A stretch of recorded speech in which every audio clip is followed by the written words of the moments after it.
এই যে বলছে হাঁটুর অসুবিধা বা কার কোমরের অসুবিধা, আপনি সাজদা দিতে পারছেন না, সেই ব্যক্তি কি করবে? মাসলাটা জেনে নিন। সেই ব্যক্তি মসজিদে আসবে, তো জিজ্ঞেস করছেন না আপনারা, জিজ্ঞেস করবেন সেই ব্যক্তি, সেই ব্যক্তি কি করবে? সেই ব্যক্তি কি করবে? এসে দাঁড়িয়ে তাকে নিয়ত করতে হবে, চেয়ার থাকবে, সে সাজদা দিতে পারছে না, রুকু পাচ্ছে, সাজদা পাচ্ছে, পায়ে ব্যথা, সাজদা পাচ্ছে না, সেই ব্যক্তি কিভাবে নামাজ পড়বে? সেই ব্যক্তি দাঁড়িয়ে কিয়াম করবে, দাঁড়িয়ে নিয়ত করবে, রুকুটাও করবে। এবার সাজদা ইমাম সাহেব যখন যাবে, আপনি তো সাজদা যেতে পারছেন না, পা মুড়তে পারছেন না, বা কোমরে ব্যথা, ডাক্তার নিষেধ করেছে, তাহলে কি করবে? রুকু থেকে উঠবেন, আবার দাঁড়াবেন। ইমাম সাহেব যখন সাজদায় যাবে, তখন আপনি চেয়ারে বসে বসে দেখেন এইরকম না, অনেকে এইরকম করবেন, এই দেখেন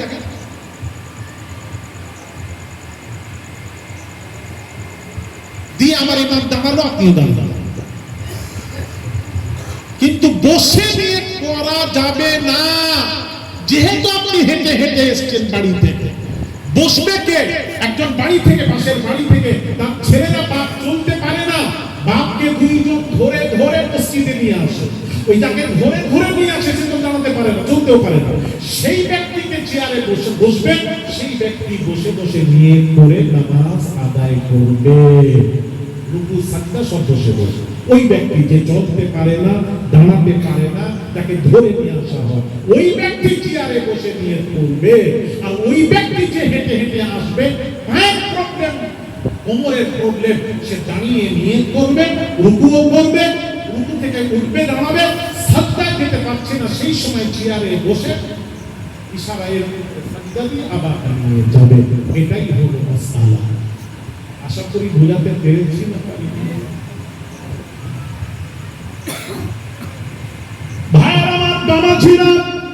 হযরত আলী চিন্তা করছেন, শরীয়তের বিধান হলো কিয়াম করা ফরজ, ফরজ ছাড়লে নামাজ হবে না। ভালো করে দাঁড়ানো তো ফরজ, কিয়াম তো ফরজ। আপনি যদি বসে নিয়ত করেন, তাহলে আপনার কিয়াম ছেড়ে গেল, ফরজ ছেড়ে গেল। আর ফরজ ছাড়লে নামাজ হয় না, হয় না, হয় না। ওয়াজিব ছাড়লে সাহু সাজদা দিলে নামাজ হয়, ফরজ ছাড়লে নামাজ হয় না, হয় না, হয় না। আশা করি বুঝতে পেরেছেন। হযরত আলী দেখেন আমার দিকে তাকান, চিন্তা করছেন তাহলে আমাকে দাঁড়াতে হয়, দাঁড়ানো ফরজ, দাঁড়াতে গেলে নবীকে তুলতে হয়, আর নবীর মোহাব্বত বলছে আলী তোলা যাবে না। হযরত আলী তো সমস্যায় পড়ে গেছে, একবার সূর্যের দিকে তাকান, একবার নবীজির নূরানি চেহারা মুবারকের দিকে তাকান, এমন সময় তাকিয়ে চুপ করে বসে বসে বসে নামাজটা কাজা করে দিল। সূর্য ডুবে গেল, সূর্য ডুবে গেল, নামাজ কাজা। এমন সময় হযরত আলীর চোখে পানি, কোন কোন রিওয়ায়াতে আলীর চোখে পানি।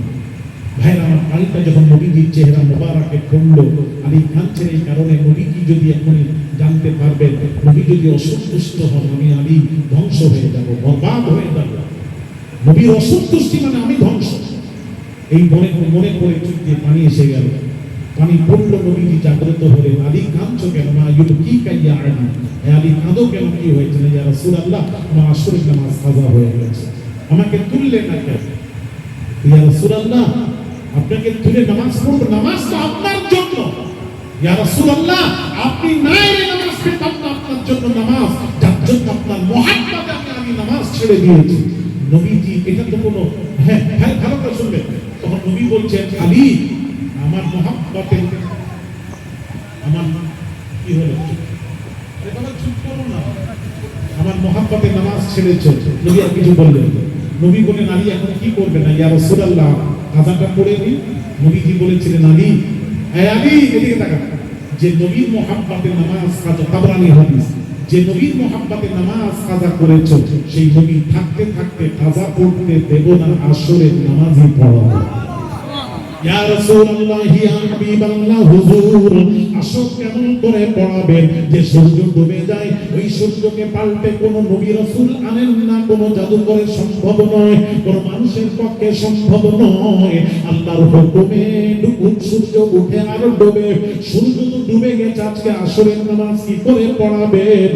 কি করে পড়াবেন? নবী বলছেন আলী, ওরে আলী, আমি মুহাম্মদ সূর্যের তাবে নয়, তাবে নয়, তাবে নয়, সূর্য মুহাম্মাদের তাবে। দাঁড়িয়ে যাও। নবীজি এবার ডোবা সূর্যকে বললেন, সূর্য যখন ডোবে আরশে আজিম আল্লাহর কুদরতি কদমের নিচে পড়ে থাকে, পড়ে আছে, সাজদায় পড়ে আছে সূর্য। নবী যখন ডোবা সূর্যকে ডাকলেন তখন সূর্য আল্লাহকে কি বলেছিল? আল্লাহকে একটা কথা বলেছিল। কি বলেছিল? কি বলেছিল?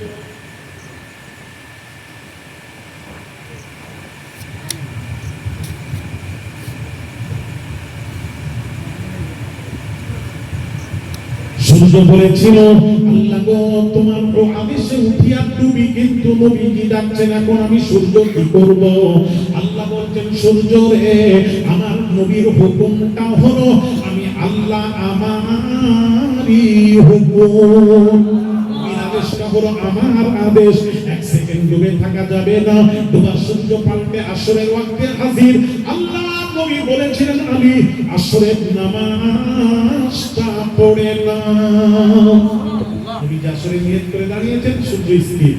সূর্যকে জিজ্ঞেস করল, সূর্য ডুববি কখন? সূর্য বলছে বলতে পারবো না।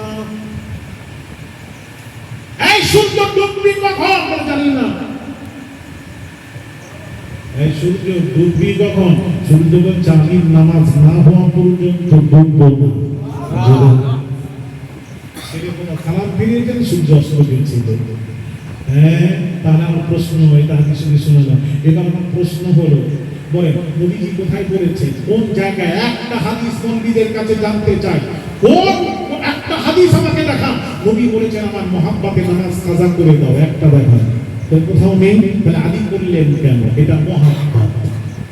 তাহলে মহাব্বত ফরজের চেয়ে মুকদ্দম হলো মহাব্বত। আলীর অন্তরে নবীর মহাব্বত কাজ করছিল, তার জন্য মহাব্বতে নামাজ ছেড়ে দিয়েছে। শোনা, মহাব্বত হলো মুকদ্দম, ফরজের চেয়ে উপরে মহাব্বত। মহাব্বতটা হলো মুকদ্দম, মানে ফরজের উপরে হলো মহাব্বত। কারণ নবীর মহাব্বতটাই হলো পরিপূর্ণ ঈমান। ঈমান, ঈমান। মহাব্বত নেই, ঈমান নেই। মহাব্বত নেই, ঈমান নেই। এই জন্য আল্লাহ সম্পর্কে কোরআনে আল্লাহ কোরআনে ওয়াজ করেছে, ইল্লা মান তাবা ওয়া আমানা ওয়া আমিলা আমালান সালিহান। ঈমান ঠিক কর, তারপর নামাজ পড়। ঈমান আন, তারপর নামাজ পড়, আমল কর, নামাজ রোজা কর। আগে ঈমান, আগে আমল নয়। ঈমান হলো এক, আর আমল নামাজ রোজা হলো জিরো। ঈমান হলো এক, আমল হলো জিরো। আপনার কাছে এক আছে, মানে ঈমান আছে, জিরো নেই, খালি ওই একের কোনো মূল্য নেই। তাহলে নামাজ আছে, আপনার ঈমান আছে, কিন্তু নামাজ রোজা নেই, ওই ঈমানের কোনো মূল্য নেই। তাহলে কি হবে? আপনি ঈমান আছে এক, ঈমান হলো এক, আপনি যেই নামাজ রোজা করবেন নামাজ রোজা হলো জিরো। একের পাশে একটা জিরো বসিয়ে দেওয়া হয়। কত হলো? 10। 10 আছে। আবার একটা আমল করলে আমল হলো জিরো, 10-এর পাশে আরেকটা জিরো বসা, হয়ে গেল 100।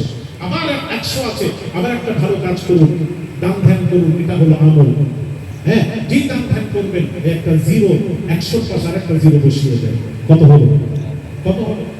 1000। 1000 আছে, আবার একটা ভালো কাজ করুন, ভালো কাজ হলো জিরো, 1000-এর পাশে আরেকটা জিরো বসা, হয়ে গেল 10,000।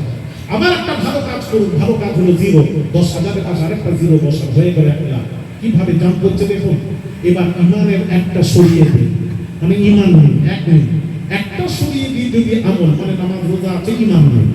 একটা সরিয়ে দিয়ে যদি জিরো বসাতে বসাতে বসাতে মেদিনীপুর পর্যন্ত জিরো বসাতে,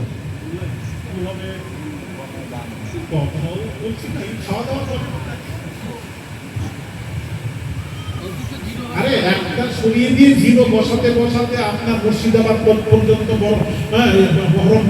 বহরমপুর পর্যন্ত জিরো বসা, কি হবে? কোনো দাম থাকবে না, তাহলে মূল জিনিসটা কি? সেটা হলো ঈমান। ঈমানের ঈমান। হ্যাঁ, আর ঈমান কোন জিনিসের নাম? নবীর মুহাব্বত, আহলে বাইতের মুহাব্বতের নাম হলো ঈমান। জোরে বলেন সুবহানাল্লাহ।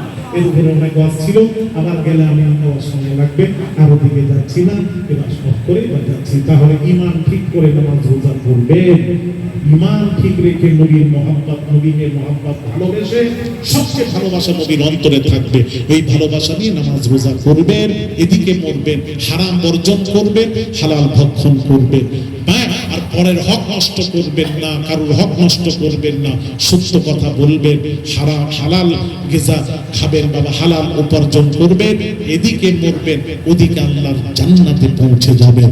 জোরে বলুন না সুবহানাল্লাহ। আল্লাহ আপনাদেরকে তৌফিক দান করে, সকলেই বলি আমিন। মুহাব্বতে দুরূদ শরীফ, আল্লাহুম্মা